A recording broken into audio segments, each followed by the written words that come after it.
अस्सलाम वालेकुम dear students, मैं हूं हिना शौकत, आपकी केमिस्ट्री की टीचर। और आज के इस लेक्चर में हम पढ़ने जा रहे हैं हमारा topic 5.3.2 which is vapour pressure. So students, जैसा कि आप जानते हैं कि हम पढ़ रहे हैं हमारी properties for liquid state of matter, और हमने अपने प्रीवियस लेक्चर्स में कवर की है हमारी प्रॉपर्टी इवेपोरेशन। हमने डिटेल में डिस्कस किया कि इवेपोरेशन क्या होता है और what are the factors affecting evaporation in detail. और आज के इस लेक्चर में हम पढ़ने जा रहे हैं हमारी property which is vapour pressure. जैसे कि नाम से ही पता चलता है कि ये वेपर्स का एग्जर्ट करदा प्रेशर होगा, यानी कि वो प्रेशर है जो कि वेपर्स लगाएंगे। और आप और मैं हम दोनों जानते हैं कि वेपर्स होते हैं गैसियस फॉर्म ऑफ लिक्विड, यानी कि जब लिक्विड कन्वर्ट होता है गैस फॉर्म में तो वो बनाता है वेपर्स। और वाटर वेपर्स का नाम तो आपने बहुत जगह पे सुना ही होगा। अगर हम देखें इसकी डेफिनेशन की तरफ, तो pressure exerted by vapours of a liquid at equilibrium with the liquid at a particular temperature is called vapor pressure of a liquid। यानी कि अगर इक्विलिब्रियम स्टेट हो तो उस पे जो वेपर्स प्रेशर एक्सर्ट करेंगे एट अ पर्टिकुलर टेम्परेचर, उसको कहा जाएगा वेपर प्रेशर। अब इस डेफिनेशन का जो सबसे इंपॉर्टेंट कंपोनेंट है वो है इक्विलिब्रियम। आपको पता होना चाहिए कि इक्विलिब्रियम क्या होता है। इक्विलिब्रियम टर्म आपने फिजिक्स में भी इस्तेमाल की होगी। इक्विलिब्रियम का मतलब होता है balanced, and at equilibrium two opposite reactions, two opposing processes वो चलते हैं सेम रेट पे, यानी कि सेम स्पीड पे चल रहे होते हैं, तो उस स्टेट को हम कहते हैं इक्विलिब्रियम। इक्विलिब्रियम दो तरह की हो सकती है, स्टैटिक इक्विलिब्रियम या फिर डायनामिक इक्विलिब्रियम। स्टैटिक इक्विलिब्रियम का मतलब होता है कि चीज़ें बैलेंस्ड हों, लाइक दिस, एक ही जगह पे कायम हों। डायनामिक का मतलब होता है चीज़ें मूव तो कर रही हों लेकिन उनका रेट सेम हो। जैसे कि अगर आप किसी रिएक्शन की बात करें तो जो दो चीज़ें मिलके एक चीज़ बना रही हैं, वो एक चीज़ टूट के उतने ही रेट पे पुरानी वाली चीज़ें बना रही हों, यानी कि रिएक्शंस का जो रेट है अपोजिंग रिएक्शंस का, ऑपोजिट रिएक्शंस का, वो इक्वल हो, तो हम उसे कहेंगे वो इक्विलिब्रियम पे है। ये तो हुआ केमिस्ट्री में इक्विलिब्रियम, जो कि यूजुअली रिएक्शंस पे ही बेस कर रहा होगा। अगर बात करें हमारे इस टॉपिक की विच इज़ वेपर प्रेशर, तो उसमें इक्विलिब्रियम क्या होता है? So basically in this case equilibrium is a state when rate of vaporisation and rate of condensation is equal to each other. और हम जानते हैं कि वेपराइजेशन और कंडेंसेशन ये दोनों ही एक दूसरे की बिल्कुल ऑपोजिट प्रोसेसेस हैं। ये दोनों प्रोसेसेस हैं जिसमें स्टेट्स ऑफ मैटर एक दूसरे में इंटरचेंज होती हैं, और ये दोनों एक दूसरे के ऑपोजिट इस तरह से हैं कि वेपराइजेशन का मतलब liquid is turning into vapours, vapours यानी कि गैस फॉर्म, क्योंकि वेपर को तो हमने स्टेट ऑफ मैटर में पढ़ा ही नहीं था। सो लिक्विड इनटू गैस यानी कि लिक्विड इनटू वेपर, ये होगा प्रोसेस वेपराइजेशन। और जो दूसरा प्रोसेस है condensation, it is exactly opposite of the vaporisation, जिसमें क्या होगा, vapours are going to condense back and they are going to form liquid, यानी कि गैस स्टेट ऑफ मैटर का टर्न हो जाना इनटू लिक्विड स्टेट। अब चूंकि आपको इन दोनों प्रोसेसेस की समझ आ गई है, सो एक दफा फिर देखते हैं कि इन प्रोसेसेस के अकॉर्डिंग इक्विलिब्रियम क्या होगा।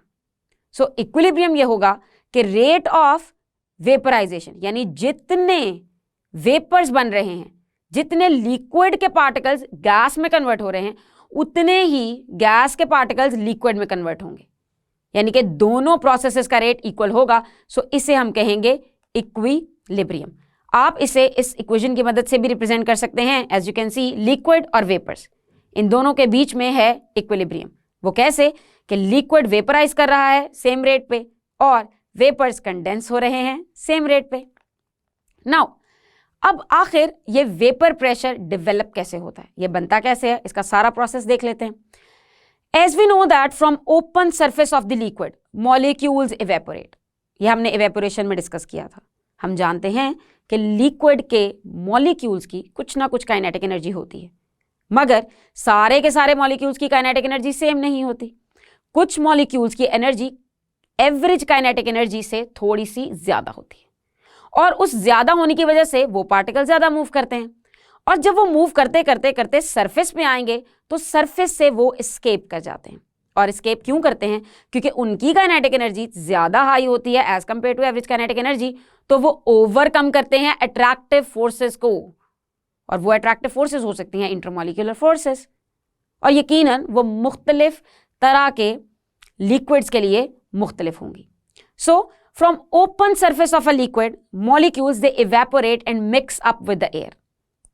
जैसे कि अगर आप देखें इस कंटेनर के बारे में, सो इस कंटेनर में हमारे पास लिक्विड है and you can see that there is open surface. तो हो क्या रहा है, from this surface the liquid is evaporating, यानी कि उसके कुछ मॉलिक्यूल्स इवेपोरेट होकर जा रहे हैं हवा के अंदर और वो उस एयर में मिक्स हो जाएंगे। लेकिन अगर आप इस कंटेनर को क्लोज कर दें, बिल्कुल बंद कर दें, तो इसको आप क्लोज सिस्टम बना लें, तो उससे क्या होगा? उससे क्या होगा, द इवेपोरेटेड मॉलिक्यूल्स वो इकट्ठे होना शुरू हो जाएंगे अबव द लिक्विड। जैसे कि आप इस डायग्राम में देख सकते हैं कि हमने उस सिस्टम को, उस वेसल को, उस कंटेनर को कर दिया है क्लोज। क्लोज करने से जो वेपर बने हैं वो नहीं जा सकते अब एयर में, यानी कि वो वहीं पे कायम रहेंगे और वो लिक्विड के ऊपर इकट्ठा होना शुरू हो जाएंगे। अब शुरू में तो स्टार्टिंग में तो ऐसा ही होगा कि सारे के सारे जितने भी पार्टिकल्स की हाई एनर्जी है वो कोशिश करेंगे कि वो वेपर फॉर्म में कन्वर्ट हो जाएं, और इस तरह से कुछ सिर्फ और सिर्फ वेपराइजेशन होगी, सिर्फ और सिर्फ इवेपोरेशन होगी, और लिक्विड मॉलिक्यूल्स टर्न होंगे किस में? वेपर्स में। लेकिन कुछ टाइम के बाद जाहिर है हमने लिक्विड को क्लोज किया हुआ है, द कंटेनर इज क्लोज्ड, तो उसमें इतनी जगह तो नहीं होगी कि सारे का सारा लिक्विड ही गैस फॉर्म में आ जाए। आप जानते हैं कि वेपर्स में जब मॉलिक्यूल्स होते हैं तो उनके दरमियान डिस्टेंस ज़्यादा होता है, उनको थोड़ी ज़्यादा जगह चाहिए होती है। सो होगा क्या, कुछ टाइम के बाद vapours they will condense slowly to return to the liquid, यानी कि वो वेपर्स आहिस्ता आहिस्ता कंडेंस करके लिक्विड बनाने लग जाएंगे। मगर after some time the condensation process will increase. कुछ टाइम के बाद क्या होगा, कंडेंसेशन ज्यादा हो जाएगी, और इस स्टेज पे क्या होगा, जब रेट ऑफ इवेपोरेशन और रेट ऑफ कंडेंसेशन इक्वल हो जाएंगे तो हम इसे कहेंगे इक्विलिब्रियम।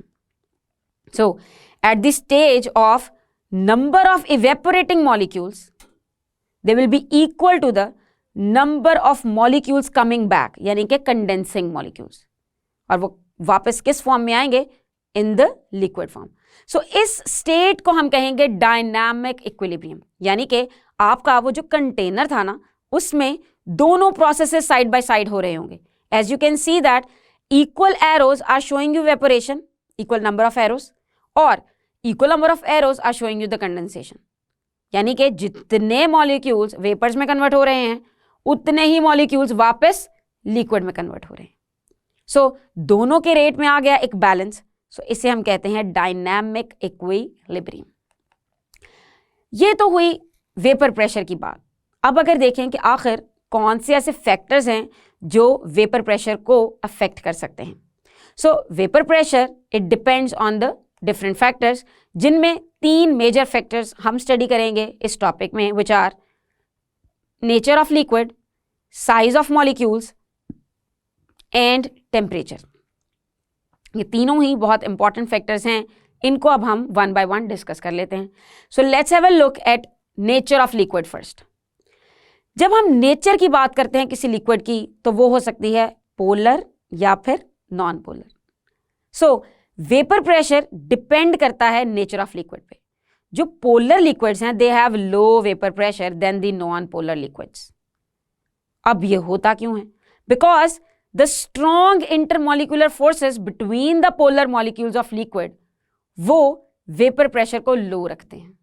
जब इंटरमॉलिक्यूलर फोर्सेस होंगी स्ट्रॉन्ग तो उनको ओवरकम करने के लिए काइनेटिक एनर्जी भी ज़्यादा रिक्वायर्ड होगी। तो जब काइनेटिक एनर्जी ज़्यादा रिक्वायर्ड है तो इसका मतलब है इसको अचीव करना थोड़ा सा मुश्किल हो सकता है। सो उस केस में वेपर प्रेशर कम होगा। अगर मिसाल की बात करें, so water has less vapour pressure than that of the alcohol at same temperature। और मैं आपको याद करा दूं कि इसके पीछे रीज़न क्या थी। सो रीज़न इसके पीछे ये है कि वाटर की इंटरमॉलिक्यूलर फोर्स होती है बहुत स्ट्रांग, जो कि है हाइड्रोजन बॉन्डिंग, और वो इंटरमॉलिक्यूलर फोर्स स्ट्रॉन्ग होने की वजह से उसको वेपर्स में कन्वर्ट करने के लिए ज़्यादा एनर्जी रिक्वायर्ड होती है। सो उसका वेपर प्रेशर कम होगा। और अगर बात करें अल्कोहल की, तो अल्कोहल का वेपर प्रेशर ज़्यादा होगा क्योंकि उसके अंदर हाइड्रोजन बॉन्डिंग नहीं है, there are weak intermolecular forces, और उस वीक इंटरमॉलिक्यूलर फोर्स होने की वजह से it is very easy to convert it into vapour state. तो अगर कोई चीज़ आसानी से वेपर स्टेट में कन्वर्ट होगी तो उसका वैल्यू, उसका नंबर भी ज़्यादा होगा। तो हम कह सकते हैं कि vapour pressure in case of alcohol वो ज़्यादा होगा। सो ये हमने डिस्कस किया है कि नेचर ऑफ लिक्विड कैसे अफेक्ट कर सकती है वेपर प्रेशर को, और जब भी इसकी डिटेल आएगी तो आपको डिस्कस करना है पोलर और नॉन पोलर, और मेक श्योर कि आप इसे किसी एग्जाम्पल की मदद से ही एक्सप्लेन करें। अब चलते हैं हम हमारे नेक्स्ट फैक्टर की तरफ, which is size of molecules. Small sized molecules they can easily evaporate then the big sized molecules, और इसीलिए जो स्मॉल साइज्ड मॉलिक्यूल्स वाले लिक्विड हैं उनका वेपर प्रेशर ज्यादा होगा। चूंकि वो मॉलिक्यूल छोटे हैं, सो छोटे मॉलिक्यूल्स की काइनेटिक एनर्जी ज्यादा होगी और वो ज्यादा मूव कर सकेंगे। जितना मॉलिक्यूलर मास कम होगा उतनी ही जल्दी वो फास्टर मूव करने लगेंगे और उतनी ही जल्दी वो सरफेस से एस्केप हो सकेंगे। और जब वो सरफेस से एस्केप होंगे तो इसका मतलब है कि वो अबव द लिक्विड ज्यादा फॉर्म में प्रेजेंट होंगे, यानी कि ज्यादा वेपर बनाएंगे, और ज्यादा वेपर बनाएंगे तो ज्यादा अमाउंट ऑफ वेपर जो है वो उस पर्टिकुलर लिक्विड के ऊपर ज्यादा प्रेशर एक्सर्ट करेगी। तो हम कह सकते हैं कि अगर साइज छोटा होगा तो वेपर प्रेशर ज्यादा होगा, यानी कि ये एक इनवर्स रिलेशन है जिसमें एक चीज बढ़ती है तो दूसरी कम हो जाती है।